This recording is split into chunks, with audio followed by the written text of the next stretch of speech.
नमस्कार, मी संगीता स्वागत करते माझ्या किचनमध्ये। आज आपण अगदी गावरान पद्धतीनं हिरव्या मिरचीचा ठेचा बनवतो आहे। तिथं हिरव्या मिरच्या घेतलेल्या, मी लसूण घेतला आहे, कोथिंबीर घेतली आणि टोमॅटो घेतले। तर 3 टोमॅटो घेतलेले। मिरच्या आपल्याला छान तेल घालून आहे ना अशा छान खरपूस भाजून घ्यायच्या आहे डागे पडेपर्यंत। मिरच्या मस्त भाजून घ्यायच्या आपल्याला। हा ठेचा तुम्ही वरण भातासोबत किंवा पराठ्यासोबतही बनवू शकता, खूप चवीला मस्त लागतो। तिथं मी लसूण घेतलेलं आहे ना 3 कुड्या, तर ते लसूण आणि आपल्याला हिरवी मिरची बारीक ठेचून घ्यायची आहे। तर हिरवी मिरची मी जास्त आहे ना तिखट नाही घेतलेली, थोड्या ज्या हिरव्या मिरचीतल्या ज्या निब्बर मिरच्या असतात ना त्याच्यातल्या कवळ्या मिरच्या घेतलेल्या आहे, ते छान आपल्याला ठेचून घ्यायचे आहे। तर तुम्ही हे मिक्सरलाही फिरून घेऊ शकता।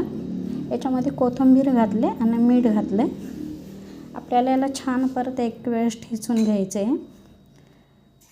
तर इथं कढईमध्ये तेल घातलेले मी 2 चमचे आणि त्याच्यामध्ये आपल्याला ठेचा परतून घ्यायचा आहे। ठेचा अगदी आपल्याला 1-10 मिनिट परतून घ्यायचा आहे, कारण की मिरचीचा रंग आहे ना छान हिरवा राहतो। आणि नंतर आपल्याला थोडं 1-2 मिनटानंतर याच्यामध्ये टोमॅटो आणि कोथिंबीर घालायची आहे। तर हा ठेचा चवीला इतका छान लागतो ना, तर एक वेळेस नक्की ट्राय करा। तर आपल्याला हे पण टोमॅटो आहे ना, टोमॅटो एकदम असे मऊ होऊ द्यायचे याच्यामध्ये, चवीला खूप मस्त लागतो। तर एक वेळेस नक्की ट्राय करा। आणि हा ठेचा खाल्ल्यानंतर शरीराला बाधतसुद्धा नाही, कारण की याच्यामध्ये टोमॅटो आणि कोथिंबीर असल्यामुळं। तर बाजूच्या गॅसवर मी भाकरीसुद्धा करून घेतलेली बाजरीची। तर आपल्या भाकरी तयार आहे। मी एका भाकरीचा आहे ना मलिदाचा लाडू बनवते। तर मी भाकरी चुरून घेणार आहे। भाकरी चुरून घेतली की त्याच्यावर तुमच्याकडे जर करडीचं तेल असलं तर तुम्ही करडीचं तेलही वापरू शकता। मी तूप घातलेलं आहे याच्यात आणि गूळ घातला।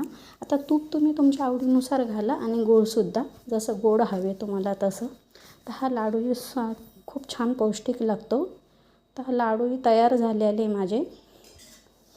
इथं एक भाकरी घेतली आणि त्याच्यावर ठेचा घेतलेला आहे।